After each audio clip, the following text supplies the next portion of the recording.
반갑습니다. 행복을 여는 열쇠 명상에 함께 하게 될 이태호라고 합니다.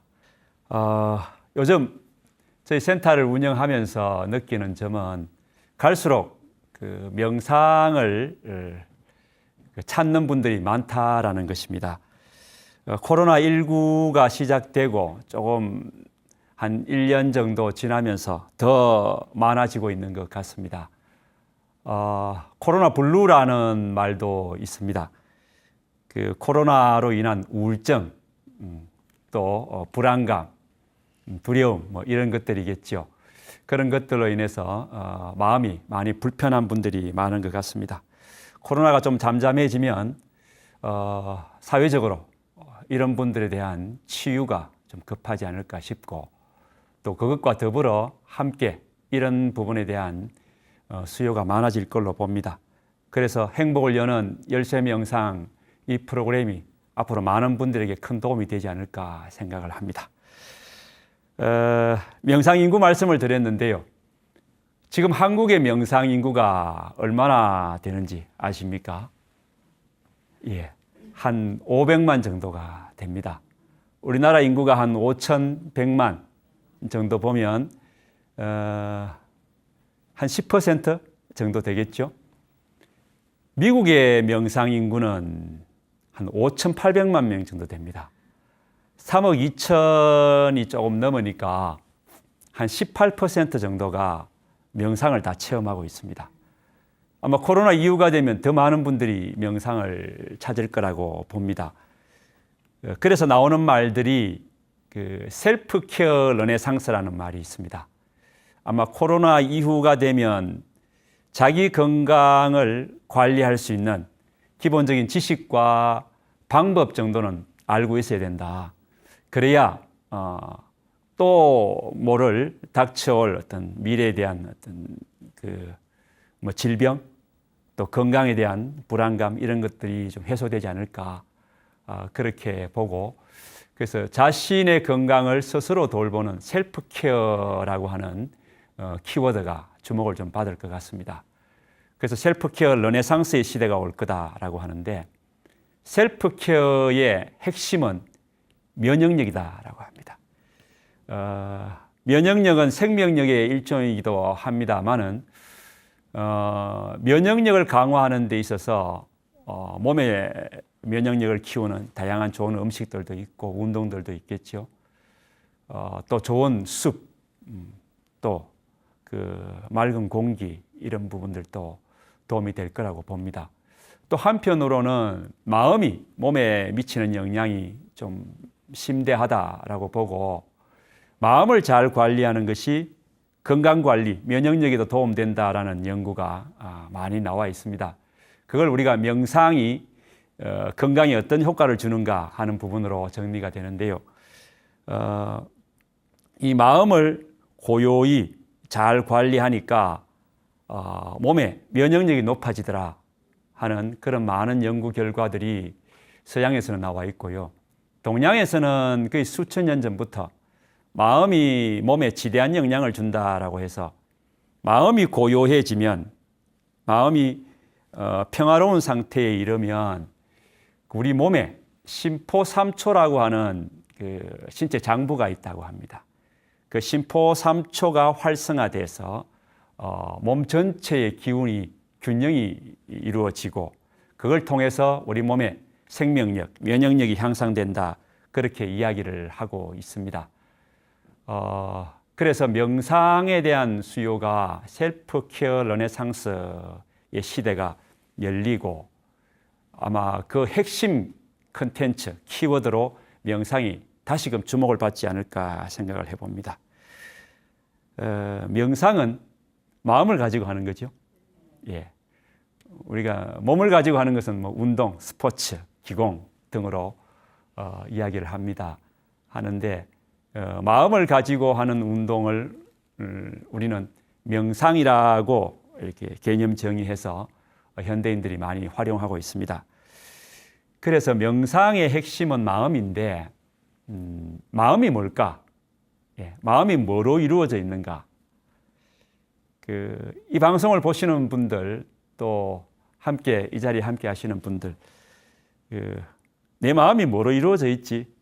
이렇게 이제 한번 여쭤보면 내 마음이 뭐로 이루어져 있나? 서운함도 있고 즐거움도 있고 또 만족감도 있는 것 같고 또 왠지 좀 만족스럽지 못하고 좀 아쉬움도 있고 그렇죠. 근데 그런 부분들은 마음의 구성 요소라고 할 수 있을까? 그냥 마음이 어떤 요인들로 인해서 일어난 작용의 한 부분이지. 마음의 구성 요소, 마음은 뭐로 이루어져 있습니까? 여기 앞에 물잔이 있지 않습니까? 이 안에 물이 들어있는데 물은 뭐로 이루어져 있습니까? 이렇게 물으면 우리가 상식적으로 물은 수소 2개와 산소 하나로 이루어져 있다. H2O다. 이렇게 우리가 알고 있지 않습니까? 우리가 늘 가까이 있는 물은 국민 모두가 알고 있습니다. 인류가 다 알고 있습니다. 물 분자는 뭐로 이루어져 있는지. 그런데 마음은 뭐로 이루어져 있나? 마음은 다 가지고 다닙니다. 온 인류가 마음으로 세상을 살아갑니다. 그러면서 내 마음이 뭐로 이루어져 있는지는 아까 말씀드린 그런 마음 작용이 여러 가지가 있다라는 건 알겠는데 그런 작용을 일으키는 그 밑바탕에 있는 구성 요소들이 어떤 요소들이 서로 엉켜가지고 그런 마음 작용을 일으키는가? 어떨 때는 즐거웠다가 어떨 때는 서운했다가 이렇게 되는가? 한번 고민을 해봐야 되겠죠. 그래서 서양에서는 심리학이 시작된 이후로 마음이 뭐로 이루어져 있는가 하는 부분을 가지고 고민을 많이 했습니다.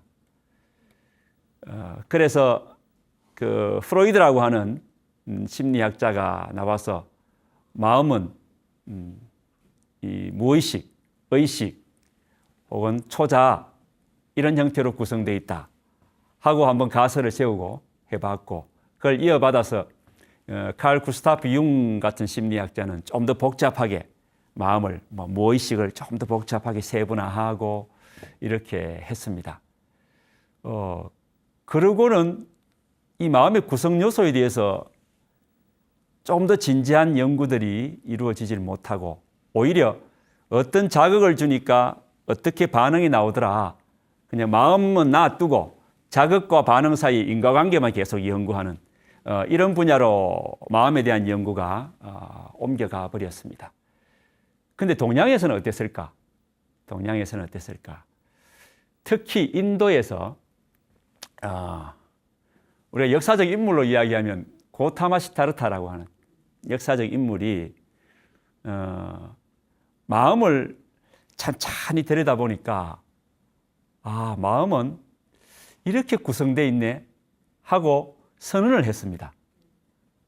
동양의 학문은 전체적으로 보면 중국이든 인도든 뛰어난 천재가 나옵니다. 천재가 나와서 내가 봤을 때 자연은 이렇게 운영이 되는 것 같아 하고 선언을 딱 해. 그런데 그걸 가지고 이제 수천 년 동안 계속 그 후학들이 검증을 하는 겁니다. 검증을 하면서 심화 발전시키는 형태로 나간다. 서양의 학문은 계속 실험을 하지요. 그래서 기존의 지식을 좀 더 업그레이드하고 그래서 지금까지 우리가 과학이라는 이름으로 서양의 학문은 발전해 왔다면 동양에서는 좀 큰 틀에서 내가 찬찬히 우주를 이 자연을 관찰해 보니까 자연은 음양오행으로 구성됐더라 하고 선언을 하고 몸과 이 자연을 설명하는 여러 가지 그 기록들을 남겨놓지요. 그런데 그걸 가지고 이제 몸도 살피고 자연도 살피고 농사도 짓고 이렇게 하면서 삶을 가꾸어 오면서 그 이론들을 계속 확인하고 심화시켜 가는 겁니다. 그래서 동양에서도 마찬가지 이 마음에 대해서도 일찌감치 선언을 했다. 마음은 뭐로 구성되어 있다 라고 선언을 했다. 그 마음의 구성 요소 첫 번째는 마음이라고 하는 게 있긴 있습니까? 있는 것 같지요? 뭔지는 몰라도 있는 것 같지요? 그래서 마음은 어디서 나왔나 하면 몸에서 나왔다. 몸이 있고 나야 마음이 존재한다. 이제 이렇게 보고 그러면 그 마음은 몸을 기반으로 해서 작동을 하거든요. 그럼 마음에 정보가 들어올 때 어디를 통해서 들어오나 하면 몸을 통해서 들어와. 그렇죠. 몸에 있는 눈을 통해서. 제 모습이 지금 보일 거 아닙니까? 제 지금 내는 소리를 귀라고 하는 몸의 일부분이 소리를 잡아내죠. 예. 그러니까 우리 몸에 있는 감각기관, 오감이라고 하죠.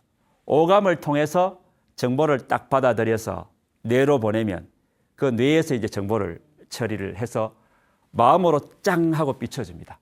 저 소리는 무슨 소리야? 하고 마음에 딱 새겨지면서 그 정보를 마음이 해석을 해내. 모습도 마찬가지, 이미지도 마찬가지입니다.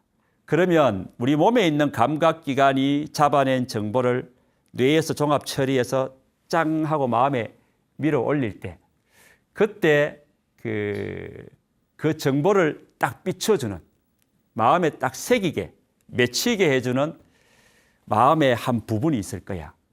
그걸 뭐라고 했는가 하면 마음 거울이라고 했습니다. 한번 자료 화면을 한번 볼까요? 예.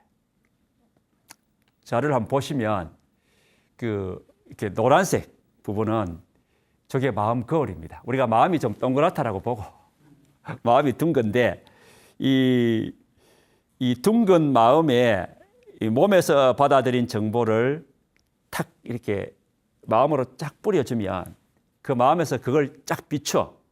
그 비추어주는 그 영역이 하나 존재한다라고 보고 그걸 마음 거울이다라고 이렇게 딱 개념을 잡았습니다. 아, 감각기관을 통해서 들어오는 정보를 잡아주는 곳, 마음 거울. 그 마음 거울에 소리로 들은 이미지가 탁 새겨지고 눈으로 봤던 이미지가 탁 새겨지고 내가 혀로 맛본 그 맛이 마음에 탁 새겨지거든요. 이제 그렇게 하면서 이제 마음의 상이 착착 맺어지는 겁니다. 그러면 거울이 존재하고 있고 거울이 존재하니까 거기에 상이 딱딱 맺어지면 그 상은 거울하고 같은 존재가 다른 존재가 우리가 거울이 있는데 거울이 있고 내가 거기 거울 앞에 서면 거울이 내 모습을 딱 비추지요. 그러면 그 비춰진 내 모습하고 거울하고 같은 거가 다른 거가 이 말이죠. 같은 겁니까? 다른 겁니까? 같은 것 같습니까? 그러면 내가 싹 빠져나오면 거울이 없어지나? 거울이 있죠. 그러니까 거울은 거울이고 비춰지는 거는 비춰지는 겁니다. 비춰지는 상과 거울은 별개다. 예. 그 동양에서는 이렇게 본 겁니다. 거울을 한문으로 하면 의, 우리 의식 할 때 의입니다. 그리고 그 맺힌 상은 식이라고 하는 거예요. 그래서 두 개를 합쳐서 의식이 작동한다라는 말은 마음 거울이 짱 하고 열려 있고 그 거울의 감각기관이 딱 살아 있어서 정보를 착 보내면 그 거울의 상이 착착 맺어질 때 의식이 작동하고 있다. 이게 작동 안 될 수도 있습니다. 눈을 감아버리면 눈을 들어오는 정보가 상에 안 맺어지지. 예, 그렇죠. 내가 어떻게 좀 몸을 다쳐가지고 어느 감각기관이 조금 힘들어졌다. 그러면 그 감각기관이 잡아낸 정보가 마음에 들어갈까 안 들어갈까? 안 들어간다고. 상에 안 맺어집니다. 그래서 의와 식을 따로 봤다. 그러니까 서양에서는 좀 거칩니다. 저걸 통으로 본 거지. 네, 그런데 동양에서는 일찌감치 보니까 거울은 거울이고 그 앞에 이렇게 볼펜을 비추면 볼펜이 비춰지고 나를 비추면 내가 비춰지지. 볼펜을 치우면 없어져. 그런데 거울은 있어. 예. 그러니까 의와 식은 이 두 개의 영역이다. 이렇게 분리를 한 겁니다. 아, 상이 맺어지고 그러면 이 맺힌 상은 어떻게 될까? 하나도 빠짐없이 다 기억된다. 저장된다.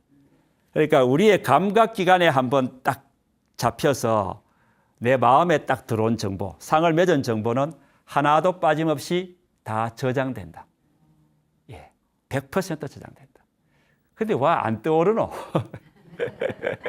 필요할 때 왜 안 떠오르는가? 이게 문제지요. 그래서 그걸 이 마음속에 저장되어 있는 정보를 끌어올리는 이걸 우리가 기억력이라고 합니다. 기억력이지요. 기록되어 있는 놈을 마음 거울에다가 딱 끌어올리는 힘, 그걸 기억력이라 해요. 나이가 들면 기억력이 좋아집니까? 떨어집니까? 왜 떨어지죠? 뭐가 약해지나? 마음이 약해지나? 예.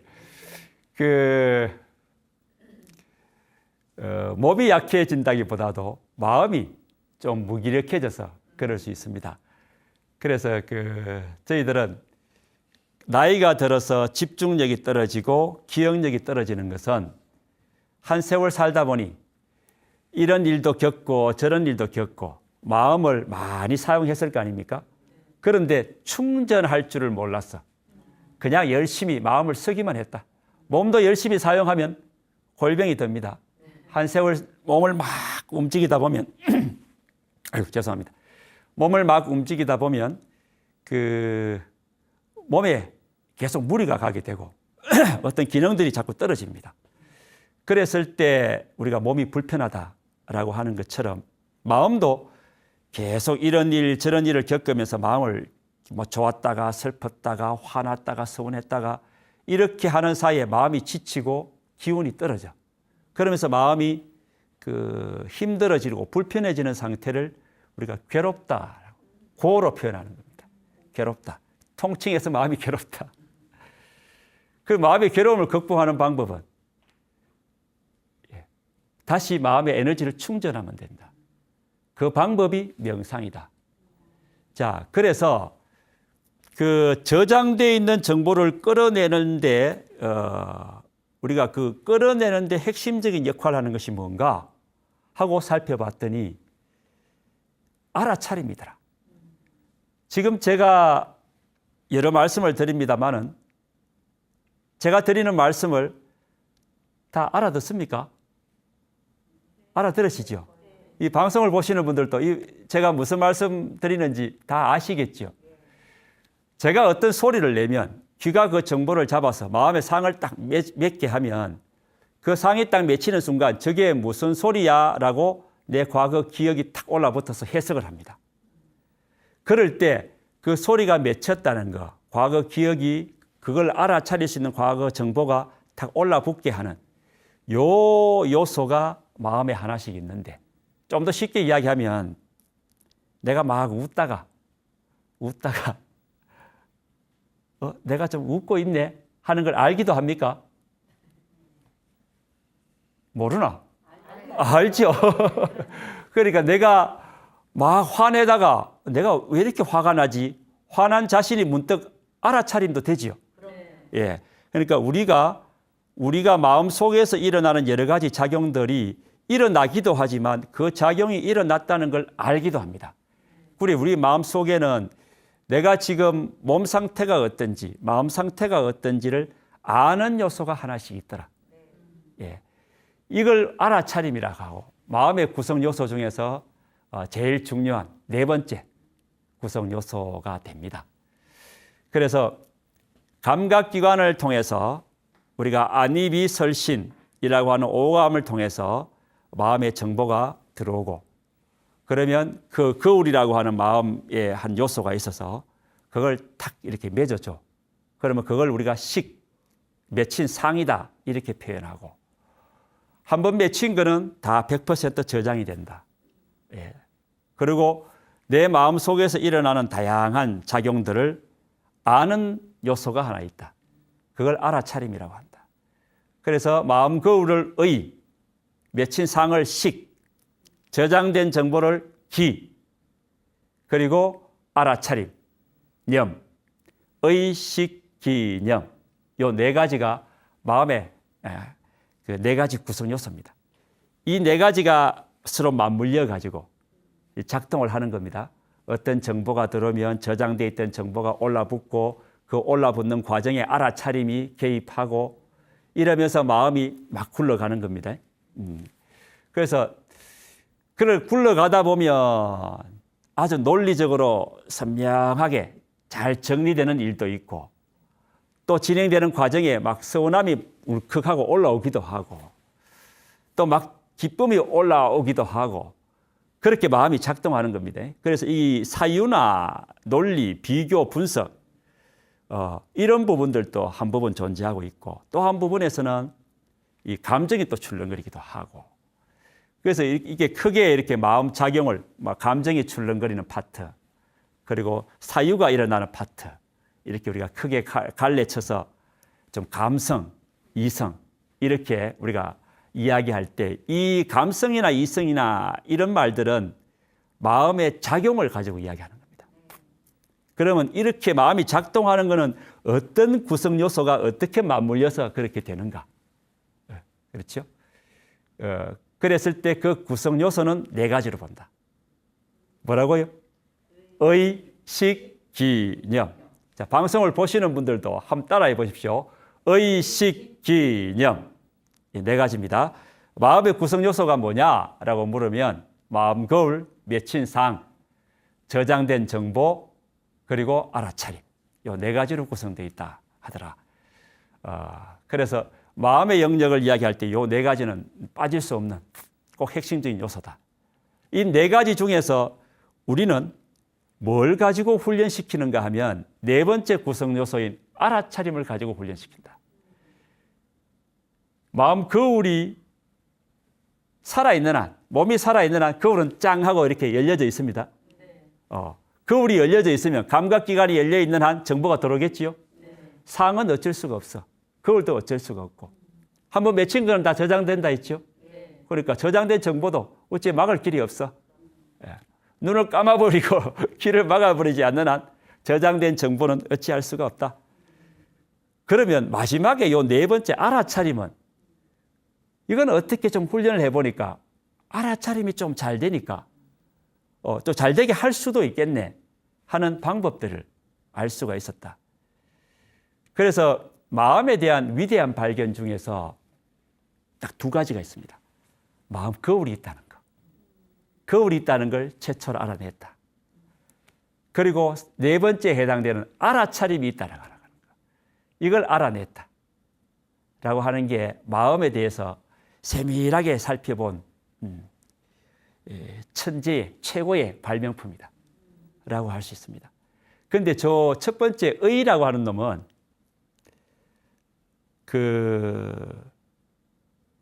또 중요한 기능이 하나 있습니다. 어떤 기능이 있는가 하면 우리가 가만히 앉아 있다 보면 외부에 자극이 없는데도 무담시 어떤 생각이 탁 떠오르기도 합니까? 그렇죠.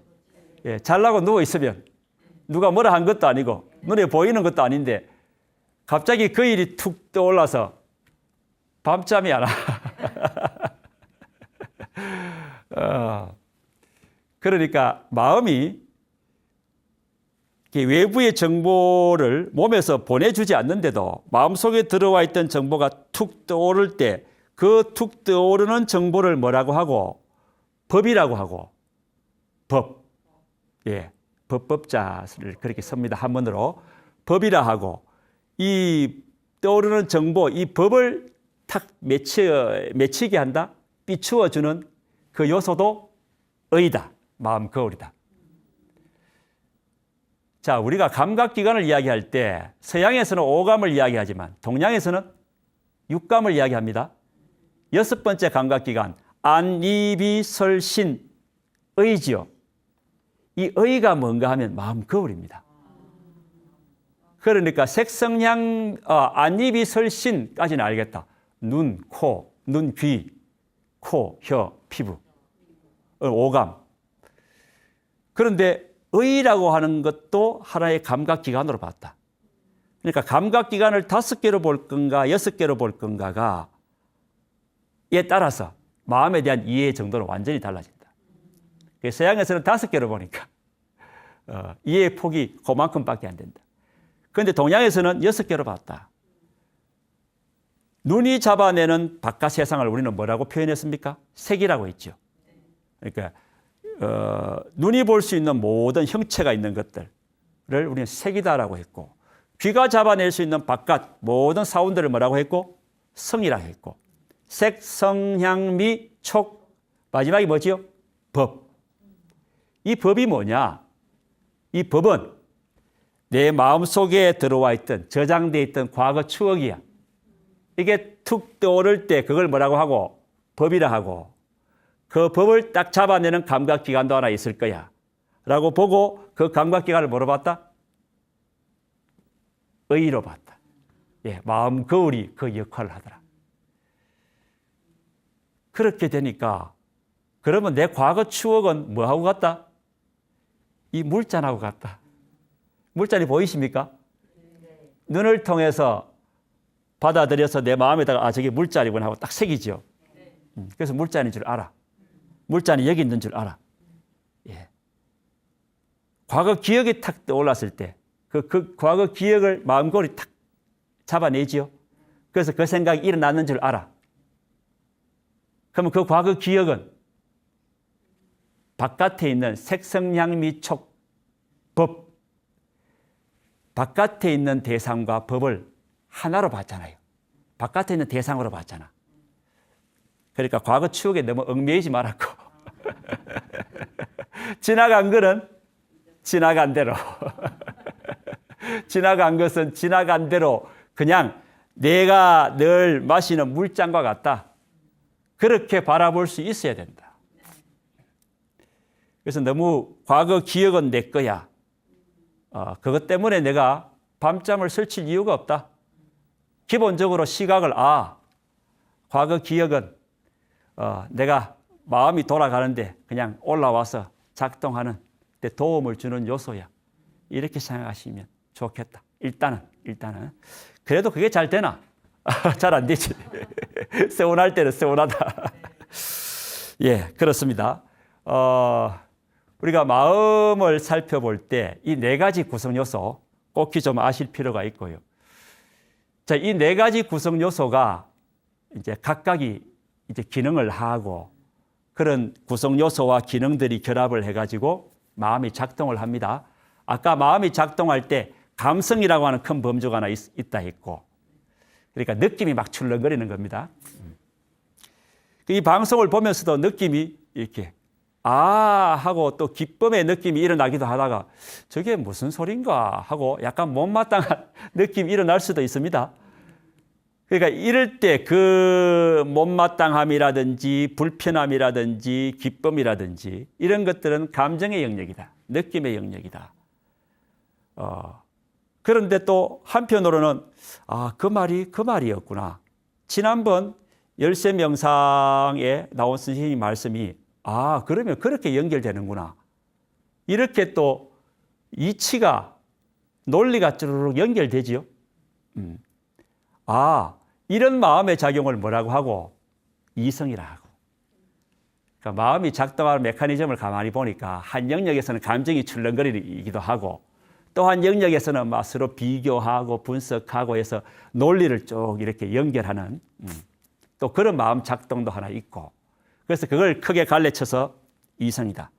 서양에서는 감성과 이성 이 두 가지로 봤습니다. 크게 마음이 작동하는 메커니즘. 그런데 동양에서는 하나 더 있더라. 하나 더 있는 게 뭔가 하면 저희들이 이름을 붙였습니다. 해성이라고 이름을 붙였습니다. 지혜 해자를 써서. 마음이 작동을 하는데 감정이 일어나는 부분이 있고 또 비교 분석 이렇게 사유가 논리 체계가 잡히는 영역이 하나 있네. 또 한편에서는 이 감정과 논리가 결합을 해가지고 감정의 거품을 좀 빼고 논리를 좀 더 선명하게 잘 이렇게 버무려서 잘 통합해서 어떤 새로운 정보를 빠르게 탁 만들어내는 마음 작동도 있네. 그걸 우리가 통찰 직관이라 합니다. 통찰하고 어떤 상황을 폭넓게 짱 하고 이렇게 넓게 본다. 우리가 평상시에는 이렇게 봅니다. 내가 살아온 가치관, 경험만큼 딱 이렇게 봐. 그런데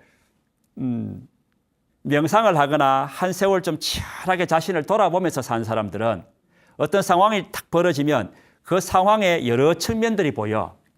그걸 우리가 통찰이라 합니다. 통찰을 잘 하시는 분들을 우리가 지혜롭다라고 이야기를 합니다. 그런데 그 통찰이 막 밤새워 통찰되는 게 아니라 순간적으로 다다닥 하고 이렇게 탁 여러 갈래가 보여. 그걸 직관이라 합니다. 그러니까 통찰과 직관 이 작동하는 마음의 영역이 하나 있더라. 그걸 뭐라고 하고?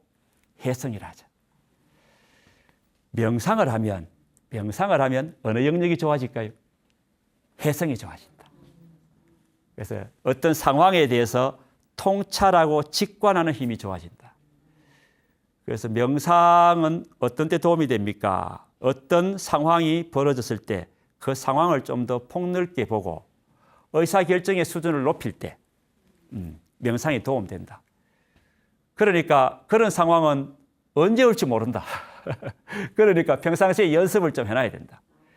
그래서 이 방송을 보시는 분들도 평상시에 명상이라고 하는 도구는 단순히 마음을 평화롭게 하는 그런 도구만이 아니라 또 한편으로는 나에게 닥쳐오는 다양한 상황들을 내가 조금 더 폭넓게 해석을 하고 잘 해석해서 의사결정을 잘 내놓아서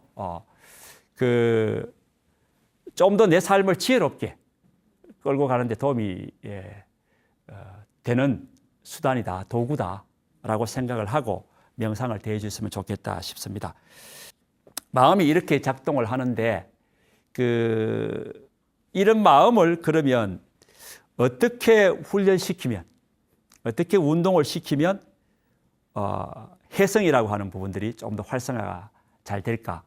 제가 짧게 그 방법을 설명드리고 실습을 한번 해보도록 하겠습니다. 자, 이 명상을 제가 다른 표현으로 마인드 케어라고 이름을 저는 좀 붙여서 사용을 하고 있습니다. 그래서 마음을 건강하게 한번 관리해보자. 그걸 마인드 케어라는 영어로 제가 요약해서 표현을 했고, 그 원리는 첫 번째는 기준점입니다. 마음을 건강하게 또 좀 통찰, 직관할 수 있도록 훈련시키려고 하면 마음을 어느 한 곳에 집중시키는 곳이 필요하다. 그걸 뭐라고 하고? 기준점이라 한다. 호흡에 집중할 수도 있고요. 내 몸에 일어나는 느낌에 집중할 수도 있겠죠. 또 호흡에 따라서 배가 불렀다 내려갔다 하네. 여기다 집중할 수도 있겠죠.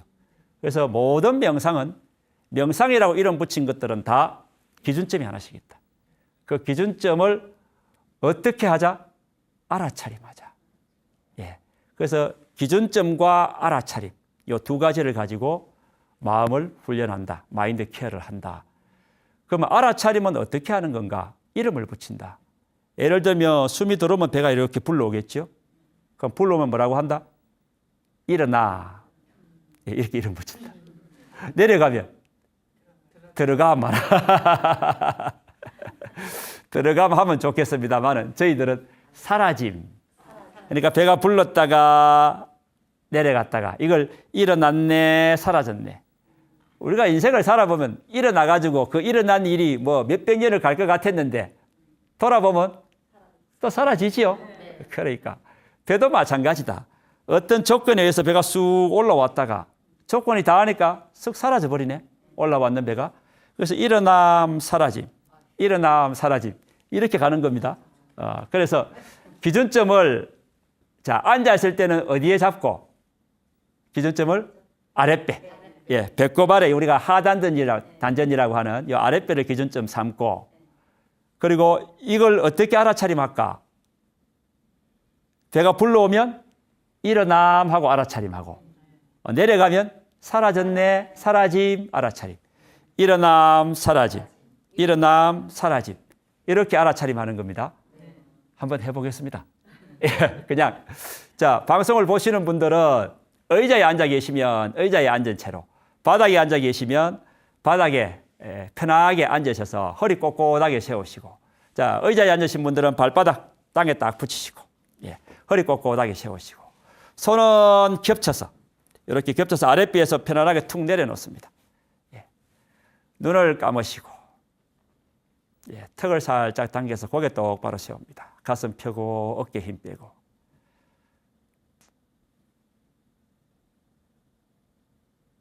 윗니 아랫니 입술 다물고 호흡은 코로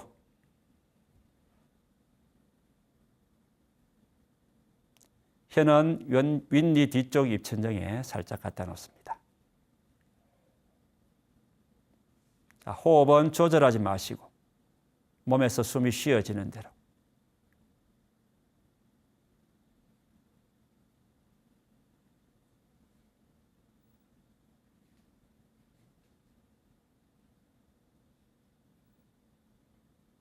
자, 호흡에 따라서 아랫배가 불렀다 내려갔다 합니다.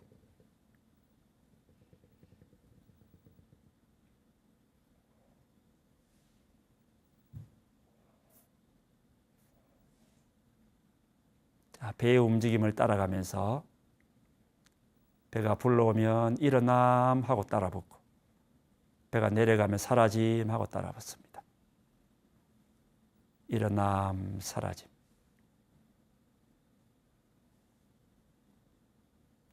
일어남 사라짐 하면서 배를 내밀고 들이는 것이 아니라 배는 움직이고 있고 그 움직이는 배를 내 마음이 따라가면서 일어남 사라짐, 일어남 사라짐.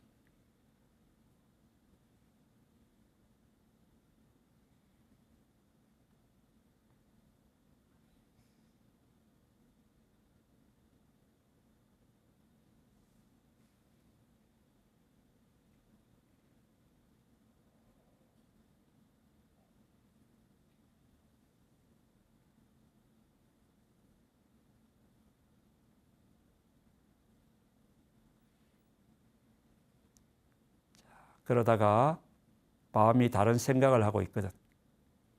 아, 일어남 사라짐 하지 않고 내가 다른 생각을 했네.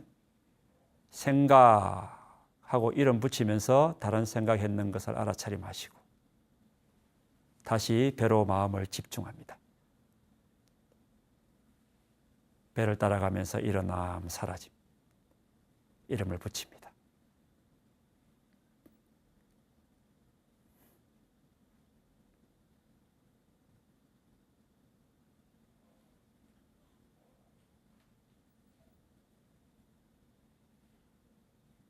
앉아 있는데 몸의 어떤 부분이 가렵거나 또 저리거나 이럴 때 그 부분에다가 마음을 딱 갖다 놓고 저림, 가려움 이름 붙이면서 알아차림만 하시고 다시 배로 마음을 끌고 옵니다. 배의 움직임을 따라가면서 일어남 사라짐.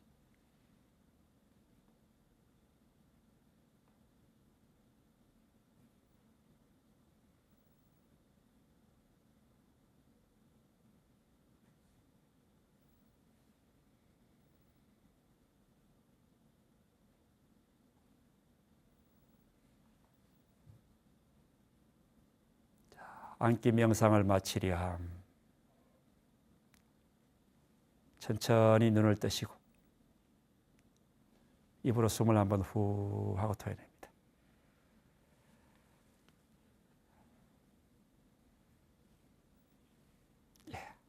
앉기 명상은 이렇게 하시면 됩니다. 명상을 어렵게 생각하지 마시고 마음이 조금 불편하거나 마음이 조금 덜 떠 있다 싶을 때 그 상태가 알아차림 되거든. 잠깐 앉아서 어느 기준점에다가 마음을 딱 집중을 하고 우리가 훈련할 때는 아랫배를 기준점 했으니 아랫배에다가 마음을 딱 집중해서 일어났네 사라졌네 일어났네 사라졌네 이렇게 한 2, 3분 배를 가만히 살펴봅니다. 이렇게 하면 그렇게 불편하거나 혹은 덜 떴던 마음이 딱 편안해지면서 고요해지면서 다시 마음이 안정을 찾게 됩니다. 그런 상태에서 다시 그 상황을 바라보면 이제 다른 측면이 보이는 겁니다. 그래서 우리가 마음이 불편하고 덜떠있을 때 어떤 상황을 바라보고 해석을 하고 의사결정을 하면 항상 뒤에 수습할 게 있다. 그래서 마음을 어떤 상태로 하는 게 좋다? 고요한 상태에서 상황을 다시 바라보고 판단하는 게 좋은데 그때 가장 유용한 도구가 인류가 개발한 가장 유용한 도구가 지금 하는 요 마인드 케어 원리 요 기술에 따라서 앉아서 잠깐 해봤습니다만 앉았을 때는 아랫배에다가 기준점 삼고 일어남 사라짐 하면서 2, 3분 딱 집중하시면 됩니다. 그런데 그러는 중에 다른 생각이 일어나거든 어떻게 하고 내가 다른 생각을 하고 있었네. 배에 집중하지 않고 내가 다른 생각하고 있는 걸 압니다. 예, 그러면 생각하고 이름 붙여주면서 알아차려봐라. 그리고 다시 배로 들어와서 일어남 사라짐, 일어남 사라짐. 이렇게 마음을 관리하시면 됩니다. 오늘 첫 번째 시간인데요. 좀 설명을 하다 보니까 또 좀 압축적으로 하다 보니까 좀 건너뛴 부분도 있고 그렇습니다. 다시 한 번 더 이 방송을 봐주시고 또 다음 차시에 좀 더 부족한 부분들 설명을 보충해서 올리도록 하겠습니다. 오늘 시청해 주셔서 감사합니다. 마치겠습니다.